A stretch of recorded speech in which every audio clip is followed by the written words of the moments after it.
नमस्कार, आप सभी का स्वागत है मेरे इस यूट्यूब चैनल पे। हम पढ़ रहे हैं कक्षा 7 की हिंदी की पाठ्य पुस्तक बसंत भाग 2 का 9वां पाठ। पाठ का शीर्षक है चिड़िया की बच्ची। यह जैनेन्द्र कुमार जी द्वारा लिखा गया है।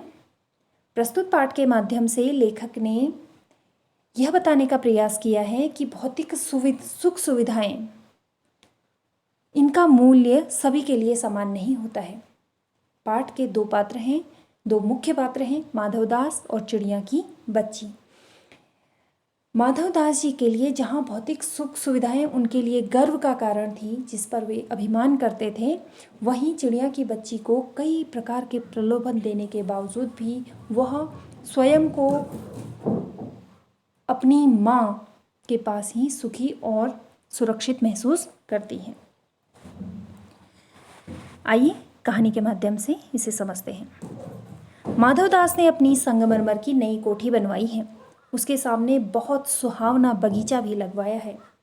उनको कला से बहुत प्रेम है, धन की कमी नहीं है और कोई व्यसन छू नहीं गया है। अर्थात वे एक संपन्न व्यक्ति हैं और साथ में वो कला के प्रेमी हैं, सुंदर अभिरुचि के आदमी हैं। फूल पौधे, रकाबियों से हौजों में लगे फव्वारों में उछलता हुआ पानी उन्हें बहुत अच्छा लगता है।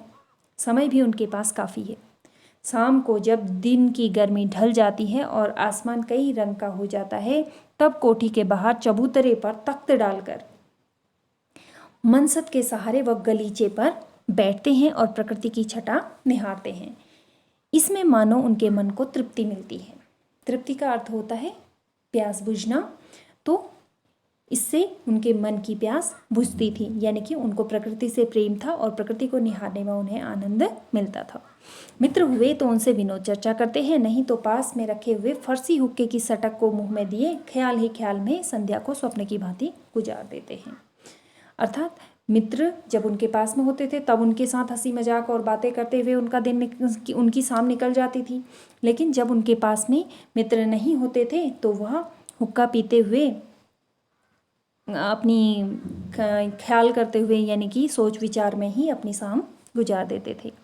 आज कुछ कुछ बादल थे, घटा गहरी नहीं थी। धूप का प्रकाश उनमें से छन छन कर आ रहा था, यानी कि बादल बहुत घने नहीं थे और उनमें से उनके बीच में से सूर्य का प्रकाश उनके पास तक पहुंच रहा था। माधवदास मनसत के सहारे बैठे थे। उन्हें जिंदगी में क्या स्वाद नहीं मिला है, अर्थात उन्होंने जिंदगी के हर स्वाद को चखा था, पर जी भरकर भी कुछ खाली सा रहता है, यानी कि उनको कुछ कमी सी महसूस हो रही थी। उस दिन संध्या समय उनके देखते देखते सामने की गुलाब की डाली पर एक चिड़िया आन बैठी। चिड़िया बहुत सुंदर थी। उसकी गर्दन लाल थी और गुलाबी होते होते किनारों पर जरा जरा नीली पड़ गई थी, यानी कि गर्दन लाल थी, उसके बाद धीरे धीरे वह हल्की यानी कि गुलाबी रंग की होती थी और लास्ट अंत में वह नीली सी थी। पंख ऊपर से चमकदार स्याह थे। स्याह का अर्थात नीले थे, यानी कि चमकीले नीले रंग के थे। उनका नन्हा सा सिर तो बहुत प्यारा लगता था और शरीर पर चित्र विचित्र चित्रकारी थी। चिड़िया को मानो माधवदास की सत्ता का कुछ पता नहीं था और मानो तनिक देर का आराम भी उसे नहीं चाहिए था। कभी पर हिलाती थी, कभी फुदकती थी। वह खूब खुश मालूम होती थी। अपनी नन्ही सी चोंच से प्यारी प्यारी आवाज़ निकाल रही थी। कहने का तात्पर्य यह है कि चिड़िया को यह पता नहीं था कि ये जिस जगह पर वह आकर बैठी है वो माधवदास की सत्ता है, अर्थात ये माधवदास का बगीचा है। और चिड़िया वहाँ आराम से बैठी नहीं थी, बल्कि अपने पैरों को अर्थात अपने पंखों को हिला रही थी और फुदक रही थी और उस बगीचे में, उस फूलों से भरे हुए बगीचे में वो काफ़ी खुश महसूस कर रही थी और आवाज़ें निकाल रही थी। माधवदास को वह चिड़िया बड़ी मनमानी लगी। उसकी स्वच्छंदता बड़ी प्यारी जान पड़ती थी। कुछ देर तक वह उस चिड़िया का इस डाल से उस डाल में थिरकना देखते रहे। इस समय वह अपना बहुत कुछ भूल गए थे। उन्होंने उस चिड़िया से कहा, आओ तुम बड़ी अच्छी आई, यानी कि उस चिड़िया को देखकर उन्हें अच्छा महसूस हो रहा था। वो अपना खालीपन भूल चुके थे और वह चिड़िया से बात करने लगे। यह बगीचा तुम लोगों के बिना सूना लगता है। सुनो चिड़िया, तुम खुशी से यह समझो कि यह बगीचा मैंने तुम्हारे लिए ही बनवाया है। तुम बेखटके यहाँ आया करो, यानी कि बिना हिचक के तुम यहाँ पर आया जाया करो, ऐसा उन्होंने चिड़िया से कहा। चिड़िया पहले तो असावधान रही यानी कि वह पहले की तरह रही, बैठी रही, फुदकती रही। फिर जानकर कि बात उससे की जा रही है, वह एकाएक तो घबराई। फिर संकोच को जीत कर बोली, यानी कि पहले उसे संकोच हो रहा था, फिर उसके बाद वो संकोच को हटाकर बोली, मुझे मालूम नहीं था कि यह बगीचा आपका है। मैं अभी चली जाती हूँ। पल भर सांस लेने में यहाँ टिक गई थी। यानी कि जब उसको एहसास हो गया कि यह किसी व्यक्ति विशेष का बगीचा है, तो वह थोड़ा सा पहले घबरा गई और उसने कहा कि उसे पता नहीं था कि वह बगीचा उनका है, और उसने कहा कि वो अब तुरंत चली जाएगी। माधव दास ने कहा, हाँ बगीचा तो मेरा है, यह संगमरमर की कोठी भी मेरी है, लेकिन इस सब को तुम अपना भी समझ सकती हो। सब कुछ तुम्हारा है। तुम कैसे भोली हो, कैसी प्यारी हो। जाओ नहीं, बैठो, मेरा मन तुमसे बहुत खुश होता है। चिड़िया बहुत सकुचा गई। उसे बोध हुआ, यानी कि उसे ज्ञान हुआ कि यह उससे गलती तो नहीं हुई कि वह यहाँ आ बैठ गई। उसका थिरकना रुक गया। भयभीत सी वह बोली, मैं थक कर यहाँ बैठ गई थी, मैं अभी चली जाऊंगी। बगीचा आपका है, मुझे माफ़ कीजिए। माधव दास ने कहा, मेरी भोली चिड़िया, तुम्हें देखकर मेरा चित्त प्रफुल्लित हुआ है। प्रफुल्लित अर्थात खुश हुआ है। मेरा महल भी सूना है, वहाँ कोई भी चहचहाता नहीं है। तुम्हें देखकर मेरी रागिनियों का जी बहलेगा। तुम कैसी प्यारी हो, यहाँ ही तुम क्यों न रहो। यानी कि वह अपनी बातों से चिड़िया को अपने पास रखने के लिए राजी करना चाह रहे थे। इस तरह से वे बातें कर रहे हैं। चिड़िया बोली, मैं माँ के पास जा रही हूँ। सूरज की धूप खाने और हवा से खेलने और फूलों से बात करने में जरा घर से उड़ आई थी। अब सांझ हो गई है और माँ के पास जा रही हूँ। अभी अभी मैं चली जा रही हूँ, आप सोच न करें। माधव दास ने कहा, प्यारी चिड़िया, पगली मत बनो। देखो तुम्हारे चारों तरफ कैसी बहार है। देखो यह पानी खेल रहा है, उधर गुलाब हंस रहा है। भीतर महल में चलो, जाने क्या क्या न पाओगी। मेरा दिल वीरान है, वहाँ कब हंसी सुनने को मिलती है। मेरे पास बहुत सा सोना मोती है। सोने का एक बहुत सुंदर घर मैं तुम्हें बना दूंगा। मोतियों की झालर उसमें लटकेंगी। तुम मुझे खुश रखना, और तुम्हें क्या चाहिए। माँ के पास बताओ क्या है। तुम यहाँ ही सुख से रहो, मेरी भोली गुड़िया। तो माधव दास ने देखिए कितनी तरह के प्रलोभन दिए उन्हें। सोने, चांदी, मोती आदि का प्रलोभन उसे दिया,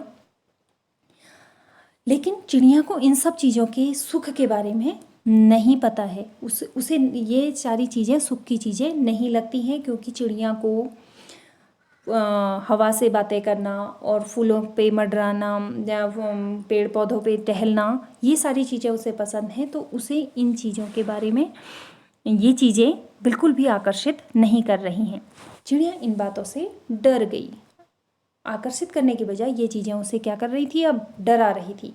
वह बोली, मैं भटक कर तनिक आराम के लिए इस डाली पर रुक गई थी। अब भूल कर भी ऐसी गलती नहीं होगी। मैं अभी यहाँ से उड़ी जा रही हूँ। तुम्हारी बातें मेरी समझ में नहीं आती हैं। मेरी माँ के घोंसले के बाहर बहु तेरी सुनहरी धूप बिखरी रहती है। मुझे और क्या करना है। 2 दाने माँ ला देती है, और जब मैं पर खोलने बाहर जाती हूँ तो माँ मेरी बाट देखती रहती है। पर खोलने अर्थात मैं उड़ने के लिए बाहर निकलती हूँ तो माँ मेरी बाट देखती है। बाट देखने का मतलब मेरा रास्ता देखती है, मेरा इंतज़ार करती हैं। मुझे तुम और कुछ मत समझो, मैं अपनी माँ की हूँ। यानी कि वो कह रही है कि मैं तुम्हारे पास नहीं रहना चाहती हूँ, तुम मुझे पालतू मत समझो, मैं अपनी माँ की बच्ची हूँ। माधव दास ने कहा, भोली चिड़िया, तुम कहाँ रहती हो। तुम मुझे नहीं जानती हो। चिड़िया, मैं माँ को जानती हूँ, भाई को जानती हूँ, सूरज को, उसकी धूप को जानती हूँ, घास पानी और फूलों को जानती हूँ। महामान्य, तुम कौन हो, मैं तुम्हें नहीं जानती हूँ। माधवदास, तुम भोली हो चिड़िया, तुमने मुझे नहीं जाना, तब तुमने कुछ नहीं जाना। मैं ही तो हूँ सेठ माधवदास, मेरे पास क्या नहीं है, जो मांगो मैं वही दे सकता हूँ। माधवदास एक संपन्न व्यक्ति थे और उनके पास में कई प्रकार की सुख सुविधाएं थीं, पैसा बहुत था, तो उनको ऐसा लगता था कि वो अपनी धन संपदा से किसी भी चीज़ को खरीद सकते हैं। और इसी तरह के प्रलोभन वो चिड़िया के सामने रख रहे हैं और अपनी सेखी बघार रहे हैं कि मेरे पास सब कुछ है, इस तरह से। तो चिड़िया, पर मेरी तो छोटी सी जात है, आपके पास सब कुछ है, तब मुझे जाने दीजिए। माधवदास, चिड़िया तू निरी अनजान है, मुझे खुश करेगी तो तुझे माला माल कर सकता हूँ। यानी कि सब कुछ होने के बावजूद भी जो माधवदास थे उनका मन खुश नहीं था। वह प्रकृति के साथ में आनंद महसूस करते थे और उस चिड़िया को देखकर उन्हें खुशी महसूस हो रही थी। तो वो कह रही हैं, जब चिड़िया ने उनसे कहा कि अगर आपके पास सब कुछ है तो मुझे जाने दीजिए, तो इस पर माधवदास ने कहा कि चिड़िया तू बिल्कुल भी अनजान है। वो कह रहे हैं कि तुम मेरे पास रहोगी तो मैं खुश रहूँगा और मैं खुश रहूँगा तो तुम्हें माला माल कर सकता हूँ। चिड़िया कहती है, तुम सेठ हो, मैं नहीं जानती सेठ क्या होता है। यानी कि चिड़िया को इन शब्दों का मतलब ही नहीं पता है कि सेठ क्या होता है, पर सेठ कोई बड़ी बात होती होगी। मैं अनसमझ ठहरी। माँ मुझे बहुत प्यार करती है, वो मेरी राह देखती होगी, यानी कि मेरा इंतजार कर रही होगी। मैं मालामाल होकर क्या होंगी, मैं नहीं जानती। मालामाल किसे कहते हैं? क्या मुझे वह तुम्हारा मालामाल होना चाहिए? यानी कि ये सब जो शब्द थे वह उसके लिए एक प्रश्न ही थे। सेठ, अरे चिड़िया तुझे बुद्धि नहीं है, तू सोना नहीं जानती? सोना उसकी जगत को तृष्णा है, तृष्णा है अर्थात उसकी जगत को प्यास है, यानी कि लोग उसे पाना चाहते हैं। वह सोना मेरे पास ढेर का ढेर है, यानी कि वो मेरे पास काफ़ी है। तेरा घर समूचा सोने का होगा, ऐसा पिंजरा बनवाऊंगा कि कहीं दुनिया में न होगा, ऐसा कि तू देखती रह जाए। तू उसके भीतर थिरक फुदक कर मुझे खुश करियो, तेरा भाग्य खुल जाएगा। तेरे पानी पीने की कटोरी भी सोने की होगी। इस तरह के प्रलोभन फिर माधवदास चिड़िया के सामने रखते हैं। चिड़िया, वह सोना क्या चीज़ होती है? लेकिन चिड़िया को यह भी नहीं पता है कि वह सोना क्या चीज़ होती है। तो वह माधवदास से पूछ रही है, सेठ तू क्या जानेगी? तू चिड़िया जो है, सोने का मूल्य सीखने के लिए तुझे बहुत कुछ सीखना है। बस यह जान ले कि सेठ माधवदास तुझसे बात कर रहा है, जिससे मैं बात कर लेता हूँ उसकी किस्मत खुल जाती है। इन शब्दों से पता चल रहा है कि माधवदास को स्वयं पर कितना अभिमान है। तू अभी जग का हाल नहीं जानती। मेरी कोठियों पर कोठियाँ हैं, बगीचों पर बगीचे हैं, यानी कि मेरे पास कई कोठियाँ हैं और कई बगीचे हैं।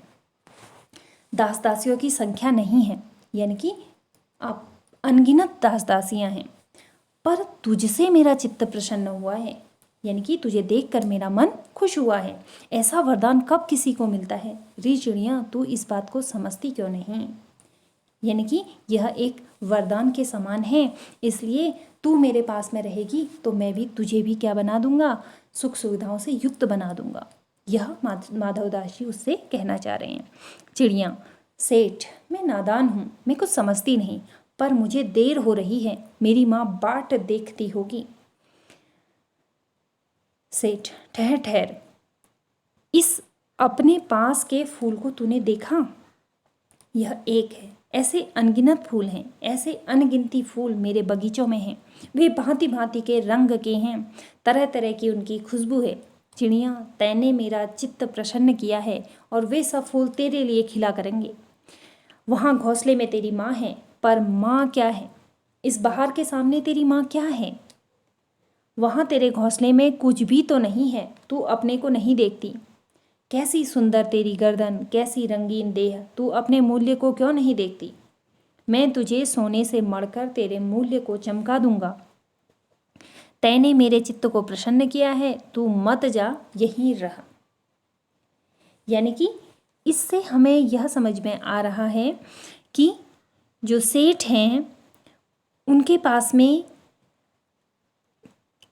रंग बिरंगे फूल हैं जिनसे खुशबू आ रही है, वह उनका प्रलोभन चिड़िया को दे रहे हैं और साथ में वह यह सोचते हैं कि उस चिड़िया के लिए उसकी माँ का मूल्य नहीं होगा, बल्कि उन सुख सुविधाओं का मूल्य होगा। इसलिए वह कहते हैं कि इन सुख सुविधाओं को अपना लो तुम्हारी माँ तुम्हें ये सब नहीं दे सकती है।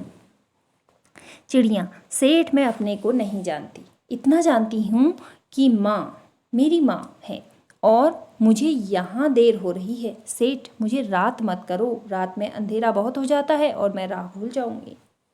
सेठ ने कहा, अच्छा चिड़िया जाती हो तो जाओ, पर इस बगीचे को अपना ही समझो, तुम बहुत बड़ी सुंदर हो। यह कहने के साथ ही सेठ ने एक बटन दबा दिया। उसके दबने से दूर कोठी के अंदर आवाज़ हुई, जिसे सुनकर एक दास झटपट भागकर बाहर आया। ये बटन डोरबेल का था, दरवाजे की घंटी का था, जिसको दबाने से जो उनका नौकर था वह बाहर आ गया। यह सब क्षण भर में हो गया, यानी कि थोड़ी सी देर में हो गया और चिड़िया कुछ भी नहीं समझ पाए कि आखिर बटन दबाने से कैसे आवाज़ आई और आदमी कैसे बाहर आए। ये सारी चीज़ें चिड़िया को समझ में नहीं आई।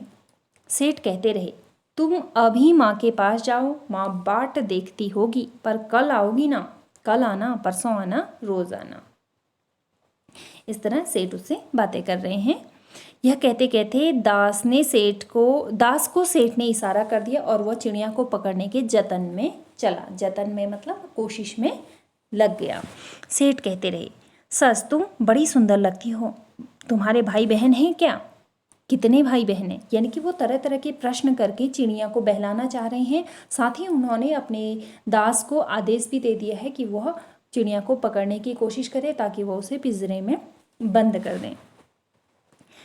चिड़िया, 2 बहन 1 भाई, पर मुझे देर हो रही है। यानी कि चिड़िया अभी भी जल्दी में है, वो वहाँ से किसी भी तरह निकलना चाहती है।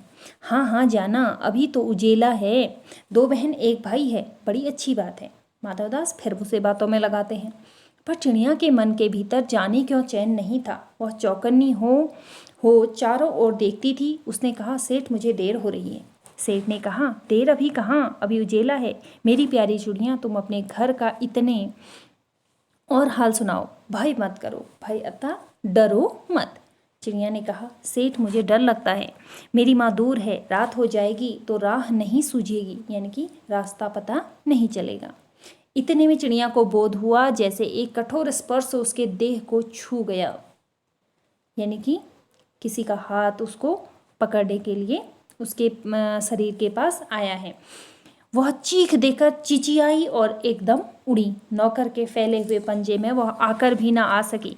तब वह उड़ती हुई एक सांस में माँ के पास गई और माँ की गोद में गिरकर सुबकने लगी, ओ माँ ओ माँ। सुबकना मतलब रोते हुए सिसकियाँ भरना। माँ ने बच्ची को छाती से चिपटा कर पूछा, क्या है मेरी बच्ची, क्या है? पर बच्ची काँप काँप कर माँ की छाती से और चिपक गई। बोली, कुछ नहीं, बस सुबकती रही, ओ माँ ओ माँ। बड़ी देर में उसे ढाढ़स बंधा और तब वह पलक मीच कर उस छाती में ही चिपक कर सोई। पलक मीच कर यानी कि अपनी पलकों को बंद करके अपनी माँ की छाती से चिपक कर ही सो गई, जैसे अब पलक न खोलेगी। यानी कि अपनी माँ के पास पहुंचकर उसे बहुत ही आनंद और सुरक्षित महसूस हो रहा था और वह वहीं दुबक कर सोई रही।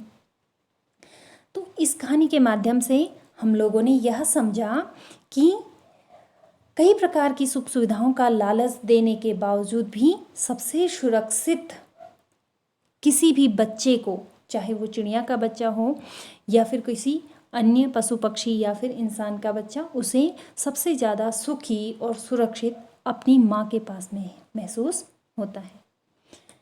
आशा है आपको पाठ समझ में आया होगा। आगे के पाठों के लिए मेरे चैनल के साथ जुड़े रहें। तब तक धन्यवाद।